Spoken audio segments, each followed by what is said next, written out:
Hello everyone, I am Deepsha and I welcome you to our channel Experience Candles. This is our CandEx series, Candid Exchanges of Experiences, and here we bring industry experienced people who have earned more than decades of experience in their respective field. Today our guest is Mr. Anirudh Menon, who is having 18 plus years of experience in IT sales. I am glad to tell you that me and Anirudh share same alma mater. Yes, that is Sardar Patel University of MBA department. I am sure you are excited to know journey of Mr. Anirudh. So let's join the ride. Over to you, Anirudh. Good morning. Thanks, Deep. Good morning, everyone. It's a pleasure to be a part of the CandEx series, and good to know that I am kickstarting the entire series of experience sharing. I'll be more than happy to share all the journey that I've had in the last 18 plus years in IT sales. And it's good to be associated with Experience Candles, a wonderful channel, which is glad, and I'm more than happy to know that it has been managed by our own alumnus from Sardar Patel University MBA department. So I'm looking forward to this wonderful session. And thank you so much for inviting me for this wonderful series. Thanks, Deep. Yeah, thank you, Anirudh, for that. So Anirudh, without wasting any more time, we'll start with it is like Simon Sinek has said, start with why. So why did you choose sales as your preferred domain?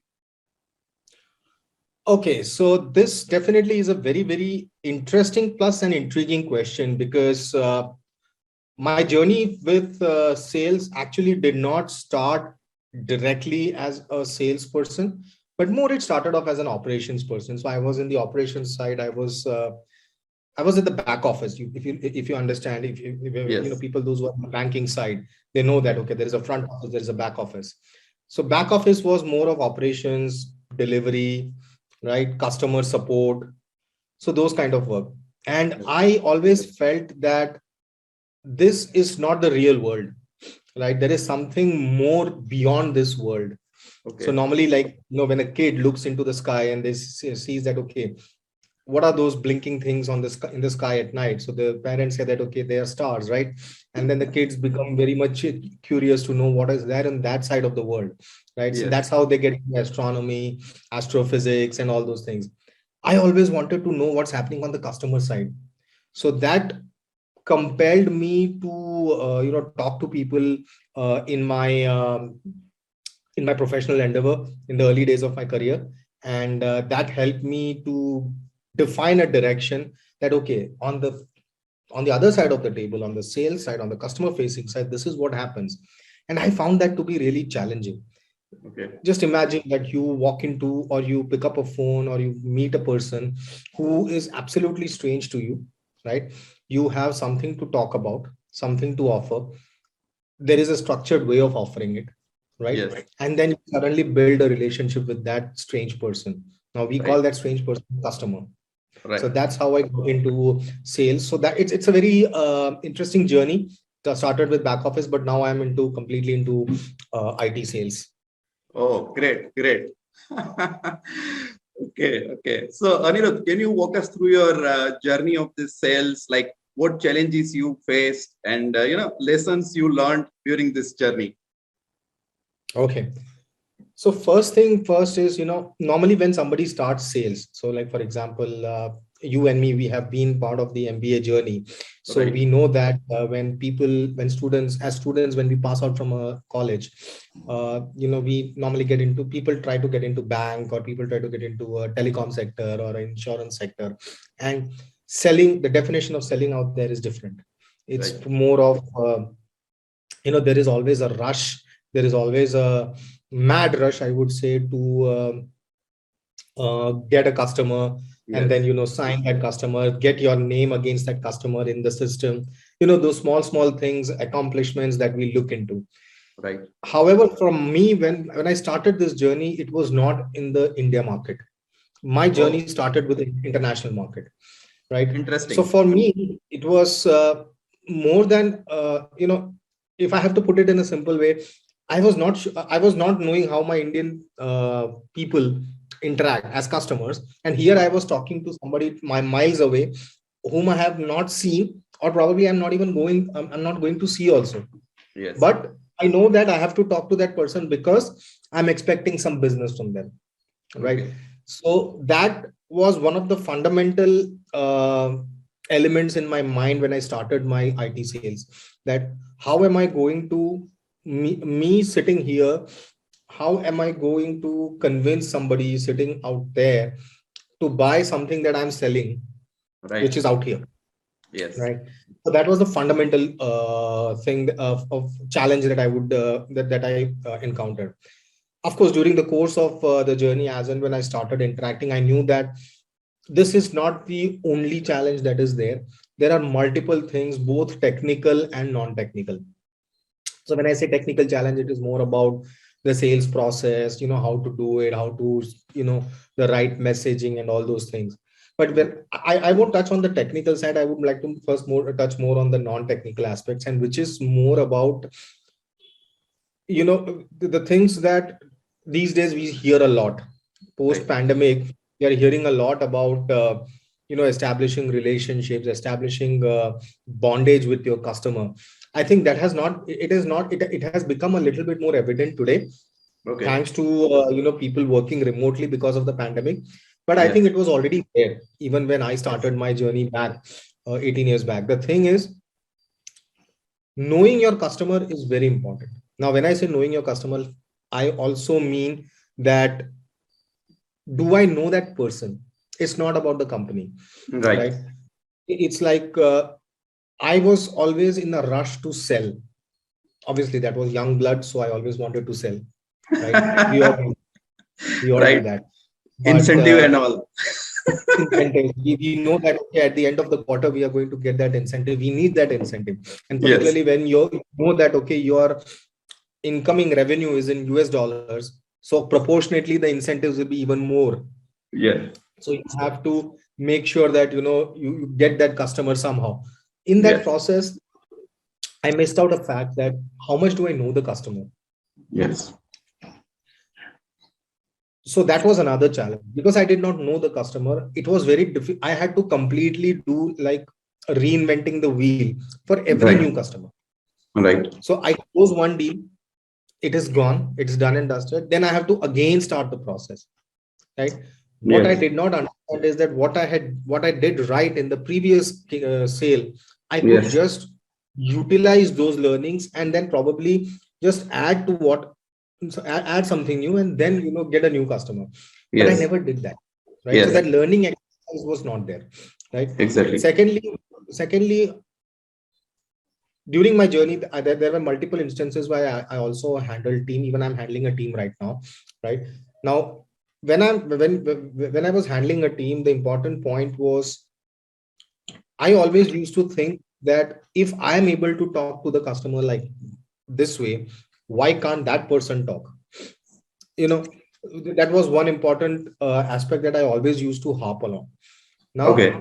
I forgot to understand the fact that that team member has got his or her own strengths and weaknesses. Right. Probably that person's communication is not the way I have, or Yes. probably I have a typical style of talking Yes. to the Correct. customer. So Correct. that's the reason what I was trying to do was I was trying to enforce these things onto my team. And Okay. because it was not working out, so there was obviously some disconnect, some concern. But then I realized that, okay, this is not working out because it's not their problem. It's Yes. basically because I am enforcing certain things on them. Yes. So Correct. that's how I slowly decided that, okay, it's not easy. Let me be very honest. You can ask all the bosses out here in the world.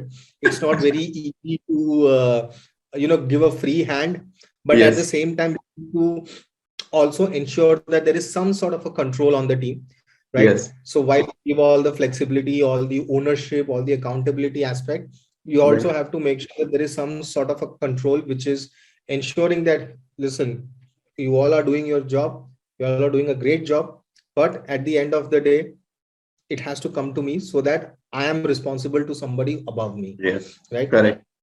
unfortunately, that is how the corporate culture works, right? Yes. So you have to work in that fashion.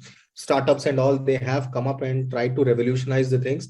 But let's be very honest, even a co-founder of a company who started with some investment, he's always talking about accountability of how much money have I spent and how Yes. much am I getting.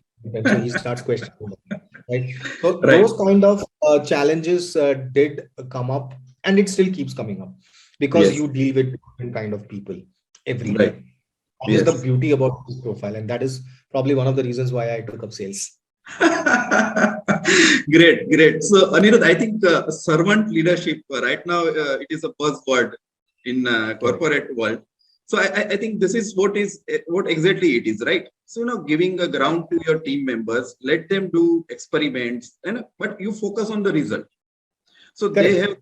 have their own style of working, and customer may be more comfortable with your subordinates rather than talking to you. It may be Correct. possible. So it is more about Correct. like a servant leadership kind of thing. Absolutely. Absolutely. And it is very important to know that a very interesting point that you touched, Deep, and that is customer may be comfortable talking to certain individual in a company. Yes. Sometimes what happens when you are talking to a customer. So when I was a junior and when I was talking to a customer, so I started building that empathy with the customer Right. and that relationship with the customer. So customer was comfortable with me. But the moment I used to introduce my vice president, it became all formal, Yes. right? So what happens in formal discussions is that it will stick to the discussion will be limited to the agenda, Right. right? Correct. And anything and everything around the agenda, the customer may not be comfortable sharing it with the VP. Now I face that same situation sometimes, that my team members, when they bring me on a call, I can sense a sort of a discomfort at the customer side, that okay, Yes. he's more comfortable sharing to my team member. So what I do is I don't pose questions to the customer. Sometimes I have to, because my job demands that I pose those kind of intimidating questions. But then I also make sure that it does not dilute the relationship that my team member has created with the Yes. customer, because at the end of the day, everything is boiling down to the representation at the organization level. Right. So that definitely is a very critical element when it comes to managing the team and making sure that they are also comfortable. So Yes. servant leadership, very rightly pointed out. Thank you. Thank you, Anirudh, for that. So, Anirudh, from your talk, my next curiosity is regarding that you have dealt with various customers, like foreign customers, North America, Europe, Middle East, Correct. African countries. So, what do you think should be taken care while dealing with these foreign customers? Okay. Like, So normally people ask that, if you're dealing with international customers, shouldn't you be knowing the culture of that, or that country, right? right, Now let's be very practical and let's be very honest that it's not possible for you to learn a culture sitting here in India and reading something. Culture right, is something where you are part of that, right? yes, So if you like, if somebody, if we are part of, we are staying in India, we are part of a culture which is accommodating, right? Atiti Devo Bhava is our right. right, It is our modus operandi that we follow. So that is a culture that we have. Similarly, every country has one. Right right, now, the fact is that people talk about cultural know-how, right, or cultural disconnect. That is there, but it is very limited, right? okay, It is more than that. The fundamental element of any salesperson, whether he is selling in India market, international, whether it is in North America, Canada, South Africa, Middle East, the fundamental thing is that you need to know your customer. yes, exactly, How, exactly, how much do you know your customer? See, sometimes what happens is we are so much in the hurry, as a salesperson, we are so much bound by technical parameters, like, okay, the company that you are targeting, is that having a good revenue size, or is the person a decision maker, right? Why don't you find the decision maker? Do they have a requirement for buying our solutions or services, or do they have the money for that? Yes. Everything is understood. It is important. But how do you get that information? You get it from the person to whom you are going to talk to. Now, Yes. that person, it can be a decision maker or it can be someone else. Yes. But if you build that rapport with that person, then automatically you will understand the culture of the organization, Right. right?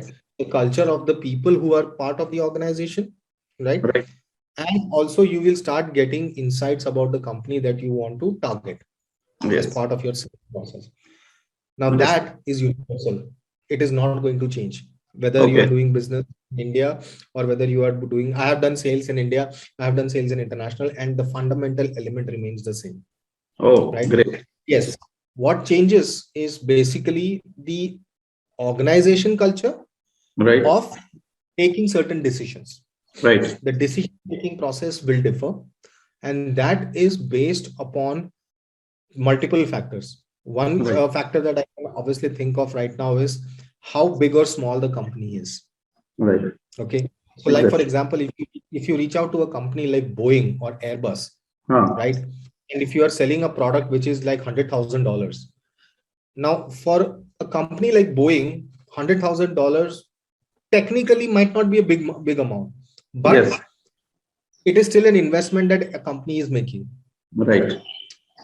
So the company will obviously ensure that every month, every penny that is spent in that $100,000, they are getting the worth of it. Yes. Correct. So they will involve multiple people in decision making, Right. right? But on the other hand, if you reach out to somebody like a company like say Pepperfry, Hmm. okay, Okay. small company in India with limited, stores and all, decision making is faster. Yes. Why? Correct. Because they know that the usability of whatever they are buying is limited to this area, not Right. much of people, and the people who are going to use that service or whatever they are buying, they are Right. well aware about it. They have done the assessment and they are very clear. So they know that, okay, if they are going to spend this much, they're going to get the worth of it. Right. So you see Right. the two different companies and see the kind of processes that are involved at their end. And that you cannot change. That you Yes. cannot change. You can Yes. ask Definitely. anyone to change, right? Yes. All you can do is you can get an information from somebody saying that, hey, listen, I know that we spoke. This is what it is. Do you think it will be done in 2 weeks, 3 weeks, 4 weeks? So the person will say that normally it takes 6 weeks or 8 weeks. So we know that. Yeah. So going forward, if anything new is to be offered to that company, we know that okay, it's going to take 6 to 8 weeks. Yes. So this is Correct. what this is the difference between working in an international and a local and India customers. I think the decision making process is usually the main differentiating factor, but otherwise the fundamentals are always the same. Super. Great, great. So, Anirudh, the IT sector is growing. Okay, and India is leading. This trail. So, what do Mhm. you advise? Newcomers in this IT sales and other people who are aspiring to get into this IT sales. So, some Okay, practical advice that you can give to these people, so they can expedite on their career path. sure. So first of all, let me clear a misconception about IT sales, what people think about, or what particularly the young generation thinks. They think that it's a very a sophisticated job, right? A glorified job, right? You get to use technology to sell. You get to attend meetings and conferences. You wear suits and go out and meet customers. All that is okay, but it is not a glorified. It's at the end of the day, it's a sales job, right? Right. You're presenting a company which has got certain services or certain solutions, and you're selling it, right? Right.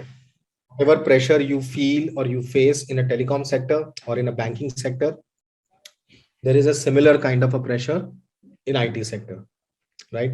Okay. And even though IT sector as an industry, it is growing, but if you look at some of the margins that the IT companies are working on, they are not that high as it used to be, I would say 10 years back. Oh, Right. okay. So obviously there is always a question that if I am hiring somebody as part of my team in an IT company, then how soon am I going to get the realization? Oh, Right. okay. Today, that is the reason, if you notice, even in IT companies, a lot of people, they don't spend time in training, Yes. and they hire at certain positions. Of course, at junior level positions, they will train, they will invest, but at certain positions, they will never train. Yes. Right. So if somebody is planning to do a start a career in IT sales, they need to understand that if you're starting at a junior level, you will get trained, but as Yes. and when you grow up, that training part is vanishing away. You have to, in fact, a lot of times we see that IT companies tell the candidate that, okay, you have, here is our company website, here is our product that we are selling, prepare a presentation and show it to us, what exactly is your understanding of the product. Right. It's Now the reason why, something like 90 days plan. not even a plan, just tell us what the product Okay. is according to you, and what your one understanding is, and how would you present it to, let's say, anyone, any unknown Yes. person. Right. Right. So the fact is that the concept of IT sales has changed. Okay. Now earlier it was more about services sales. Earlier, a lot of companies were only into services. So Right. when I say services, I'm not talking about cloud services. I'm talking about services in terms of technical resource selling. Right. Right. There are a lot of companies who still do that. So you have a lot of companies who still provide development services, right? And they are more interested in getting projects from customers, and then they have team out here, various Okay. technical teams sit there, and they want to ensure that these technical teams get occupied in various Okay. projects. So that is services selling.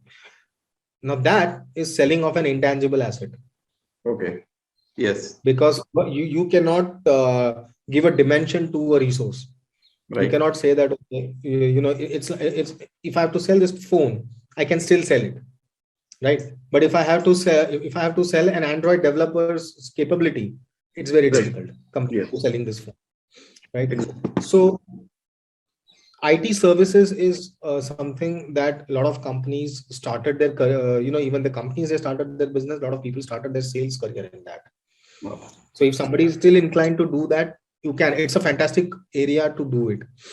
But Okay. understand one thing, it has, you are selling a concept. So Right. first you have to know the concept very well, Right. right? And that is where companies don't have time. So you have to learn a lot. So I remember when I started IT sales, I used to, there's this online portal called Webopedia, Okay. which is like, which is a technical dictionary, Okay. technical Wikipedia for all technical and technological terms. So it helped me a lot when I was, talking to customers or talking to people, even within the organization. So it helped me a lot. So Right. to understand the concept of services. Now I am into product sales. So that is the other side. So Right. product is basically selling a tangible component like the phone that I just mentioned. So if I have a software which has a package which has got features, I can sell it. And if Okay. somebody is interested, then I can even show it as a demonstration. Yes. Yes. Correct. Rather easier.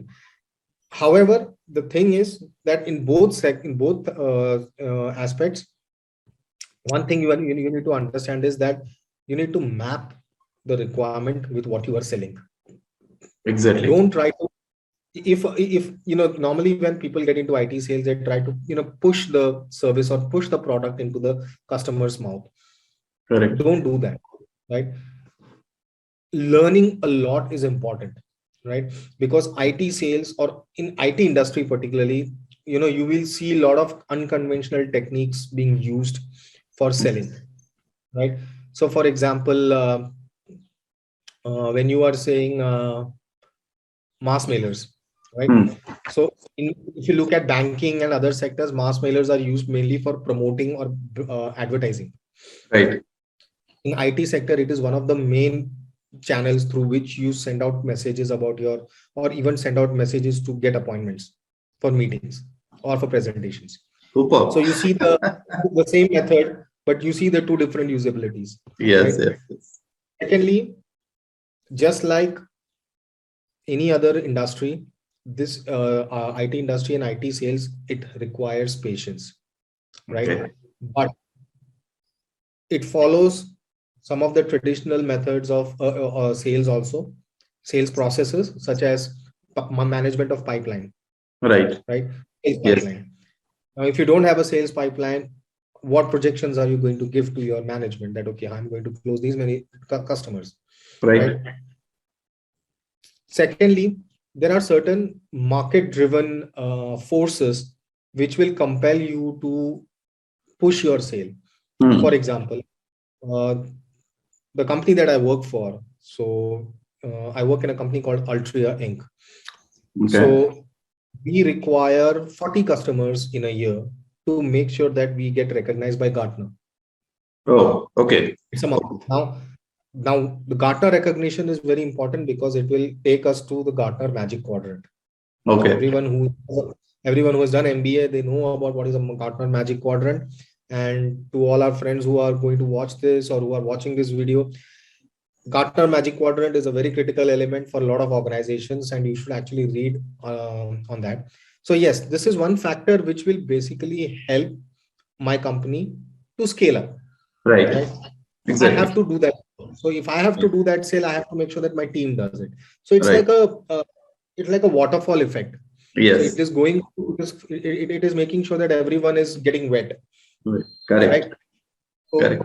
that is the dynamics of IT sales. Learning a lot. Okay, first of all, you don't need to be technical.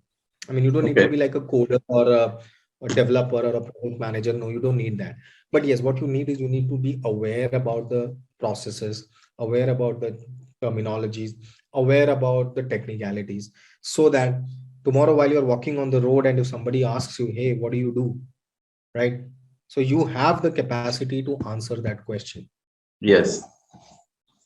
Right. Very true. So that's what IT is all about. I mean, it's a wonderful sector to be associated with, and people do look out for good experienced candidates. People also look out for freshers so that they can start their career over there. Some companies they also hire interns, and from internship they move on to full-time job. So those Right. things are already. You can see a lot of such things happening in the IT space. Startups has obviously changed the whole face of the industry. So, it's an interesting space to be for those who are aspiring to be in IT sales. Great. Great to know that, Anirudh. Yeah. So, Anirudh, one emotional question for you. So, how do you feel about being a brand ambassador of Sardar Patel University MBA department? Okay. So, no, there's no emotion about it. Okay. Something that I'm very proud of. But yes, emotions do get attached when you know that, okay, there is still a lot of things to be done for the university or for the institute in particular, right? I have always had the feeling that our institute has some of the best academicians, best faculty members, right? And it has got the potential and the capacity to outsmart any institute. Yes. However, we also need to understand that it's not just about the faculty and the academicians or the support staff. It's also about students. So Yes. what I always encourage students, particularly from the institute, is that up the level, wherever you are right now, just think of moving up your level, because what when we were in our college days, technology was not not something easily available, right? Yes. Simple thing like internet was also not that easily accessible. We had to go to an internet lab or maybe go to a cyber cafe and then search for information. Yes. Right? If somebody had an internet at home, then it was considered to be luxury. Yes. Right? But exactly. now you know that information is available at fingertips. Right? Yes. So when I see so much of thing available and I see that, okay, the potential is still not utilized, that is where I get emotional. right? But yes, it is always, I always feel proud that, I am a part of this institute, and wherever I go, whomsoever I talk to, it always gives me a sense of pride that yes, I have done my MBA from this institute. People know Yes, this institute, right? Yes, yes, some people, some individuals may not be able to relate to the name of the institute, but then I have to give them the reference of Amul and Anand, so then they are able to at least establish a relationship. right, But yes, it's a very good feeling, and I feel that every student who passes out from the institute, and those who have already passed out, right, they need to start contributing back to the institute in right, some or the other way, right? yes, It is not just about monetary contribution. See, the institute doesn't need just the monetary aspect. yes, There are a lot of other areas you can contribute, and right, if you are able to do even 1%, right? So just imagine, we have like 3,000, almost 3,000 students who have passed out, right? right, That is such a strong alumni base, right? Now imagine every single individual contributing and giving it back to the institute. I mean, that would be the day when, probably I would be high on emotions. yes, yes, Anirudh, definitely, definitely. And I think the way aggressively we are moving on social media nowadays, like on LinkedIn platform and all, I'm sure definitely we will achieve this thing. Or Absolutely, we have to, we will. yeah, It is, and social media plays a fantastic role. It's right, just that it is underutilized or misutilized. yes, yes, Anirudh. Okay, okay, Anirudh. Once again, thank you very much for coming on this platform. And it was a wonderful discussion. I think I have forgotten to look at my clock. So, yes, thank you very much. And we look forward to more sessions from you. We want to be with you on more experience sharing, like how negotiation happens, and various other aspects of sales profile. And I'm sure the Absolutely. way you explained is more a kind of applicable to all kind of sales, like people Absolutely. skill, the way you empathize with your customer. That is a common to everywhere. Like I am in industrial sales, so same thing happens with Right. me as well. So I'm sure Correct. our audience will gain a lot from this conversation. Yeah. Thank you. Thank you so much, Yeah. Deep. It was really nice interacting with you. And I hope whatever short information that we were able to capture in this session, I'm sure our viewers will be able to gain maximum out of it. And I'm open to workshops and sessions on the technical aspects of sales and selling, both on the services side and on the product side. It's an interesting area to be. Sales. Right. People try to run away from it, but at the end of the day, it's not something to run away from. It's an interesting field to be. So I'm open to do such workshop. We can do it collaboratively. I'm absolutely open to that opportunity. Thanks a lot, Anirudh, for that offer. Thank you. Okay. Okay, everyone. Thank you for watching this video, and stay tuned on our channel Experience Candles. And this is our CandEx series. So stay tuned, and please share your suggestions, experiences, and stories in comment section to make these videos better. Thank you.